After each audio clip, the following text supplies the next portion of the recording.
Bonjour, pour la préparation de votre examen en septième année, examen B de philosophie, qui portera à la fois sur la question de la morale et sur la question de la liberté.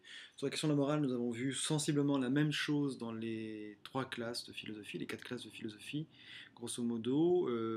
Et sur la question de la liberté, dans certaines classes, nous avons étudié plus la question de l'évolution historique de la liberté à travers les thèses d'Emmanuel Todd et les textes de Hegel. Et puis dans une autre classe, je ne sais plus laquelle, vous reconnaîtrez, nous avons plutôt étudié la question de l'évolution de la liberté dans le monde du vivant à travers la thèse de Bergson et les questions d'évolution.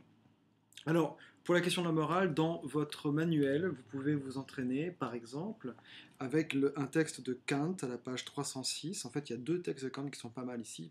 Page 306, le texte numéro 19, puis aussi le texte 20 ensuite, qui est intéressant pour vous. Alors, parmi d'autres textes. Hein. Mais disons, si on prend le texte numéro 19, pour commencer. Texte de Kant. Alors évidemment, dans votre manuel, vous vous souvenez, les textes sont très balisés. On vous donne finalement la thèse, la question à laquelle répond le texte et le plan du texte dans les marges. Donc commencez à lire le texte sans regarder tout l'appareil critique qu'il y a autour d'abord. Alors, si on prend ce texte de Kant sur l'autonomie de la volonté, je le lis avec vous. L'autonomie, donc page 306, n'est-ce pas?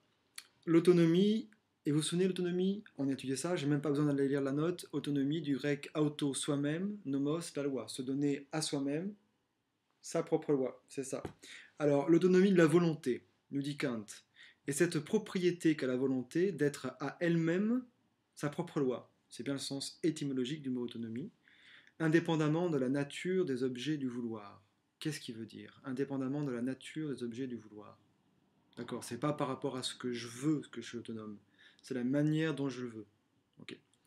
Le principe de l'autonomie est donc d'opter toujours de telle sorte que alors je descends un peu ma page, voilà, que la volonté puisse considérer les maximes. Vous vous souvenez de ce que c'est que les maximes? Je vais même parler de la note, je me souviens moi. Les maximes, ce sont les règles d'action, les règles d'après lesquelles les règles que mon action suit. Donc que la volonté puisse considérer les maximes qui déterminent son choix comme des lois universelles dans ce même acte de vouloir. Donc à la fois, moi, individu particulier, je veux quelque chose, et j'éprouve que ma volonté a une dimension universelle, comme une loi de la nature. Vous vous souvenez de la phrase de Kant? Deux choses attirent mon admiration, le ciel étoilé au-dessus de moi, la loi morale en moi. Donc il y a ici une même universalité. Alors attention, hein, ce n'est pas une nécessité de la même nature, puisque vous vous souvenez, la nécessité de la loi du ciel, de la loi des astres, de la loi de la nature, de la loi physique qui règle les mouvements des corps, est une loi invariable et auquel les corps ne peuvent pas simplement pas échapper. Elle est nécessaire. Le contraire est impossible. Tandis que la loi morale présente une nécessité, mais qui, est qui a la forme de l'obligation. C'est-à-dire, je l'éprouve comme devant être, mais je peux toujours, si ma volonté le veut, faire autre chose. Donc la contrainte morale, je puis toujours y déroger, si ma volonté n'est pas bonne, justement. Et alors mon acte ne sera pas moral. D'accord. Second paragraphe. Lorsque la volonté cherche la loi qui doit déterminer ailleurs que dans l'aptitude de ses maximes à former une législation qui lui soit propre et qui en même temps soit universelle, lorsque par conséquent, sortant d'elle-même, elle, et c'est quoi? C'est la volonté cherche cette loi dans la nature de quelqu'un de ces objets, il y a toujours hétéronomie. Alors, hétéronomie, la phrase est difficile, hein. Hétéronomie, je vais pas lire la note, je me souviens du cours, l'hétéronomie c'est le contraire de l'autonomie. Donc autonomie, je me donne à moi-même ma propre loi. Hétéronomie, hétéro en grec c'est ce qui est autre. Hétéronomie, c'est autre chose que moi-même qui me donne ma loi. Ma volonté ne se donne pas sa loi à elle-même, mais la loi de la volonté, ce à quoi la volonté obéit, vient d'ailleurs que la volonté. Alors ici dans le texte, à quoi obéit la volonté? Eh bien, j'imagine, comme il le dit, à des objets, elle cherche cette loi dans la nature de quelqu'un de ces objets. Donc c'est l'objet qui donnera à la volonté sa loi, attendez, il faut que je prenne le bon outil pour surligner ça. C'est l'objet qui donnera à la volonté sa loi et non pas elle-même.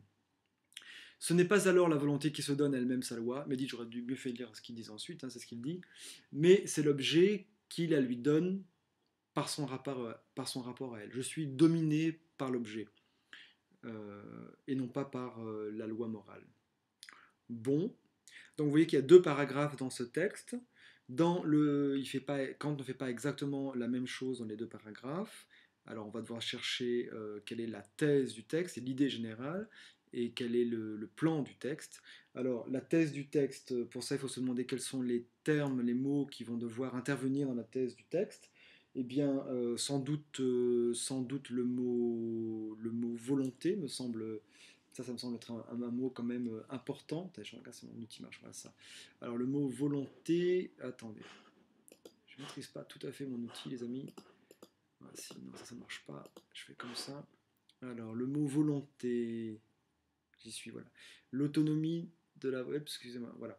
L'autonomie, alors l'autonomie, ça c'est un mot très important, clairement.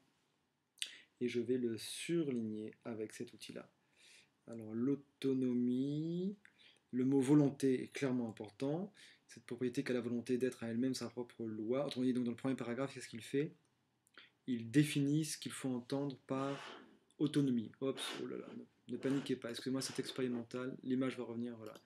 Donc il définit ce qu'il entend par autonomie dans le premier paragraphe. Hein.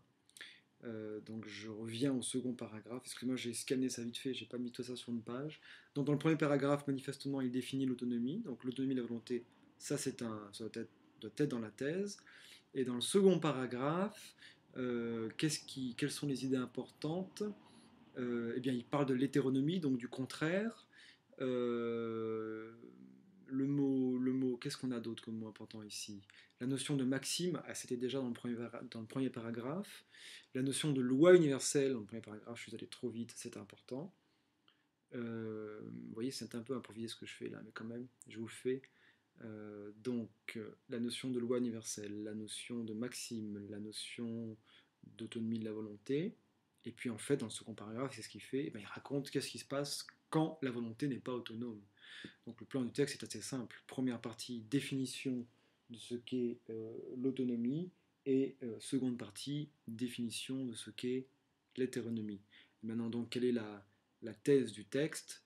C'est que, je vous laisse réfléchir, mais je vous ferai une pause dans la vidéo. C'est que la thèse du texte, c'est que la volonté autonome est celle qui se donne à elle-même une loi qui peut valoir universellement. Allez, je regarde dans l'appareil critique du manuel, que j'avais pas lu avant. Hein. Alors, on vous dit, la thèse du texte est indiquée donc à la fin, donc dans votre, voyez c'est ici, dans ce petit bloc en bas. La loi à laquelle est soumise la volonté morale émane d'elle-même. Ok, nous on l'a formulé de façon un peu plus complexe parce qu'on a rajouté les mots universels. Mais alors ce que vous ferez dans votre copie, c'est que vous dites ça, d'accord? La loi à laquelle est soumise la volonté morale émane d'elle-même, point.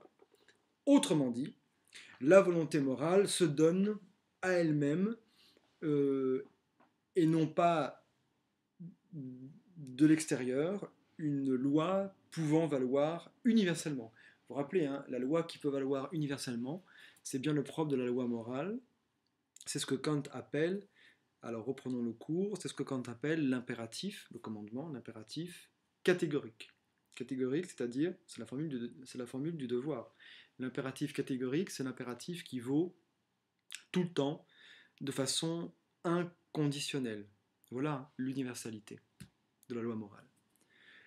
Bon, écoutez, le reste du texte, vous irez lire dans les petites indications qu'il y a dans la colonne de gauche, et puis les notes qui vous donnent un peu plus de contenu. Voilà, alors soit j'ai réussi à bien vous embrouiller, soit j'ai réussi à un peu vous éclairer, ou peut-être un peu entre les deux. Voici pour le premier texte.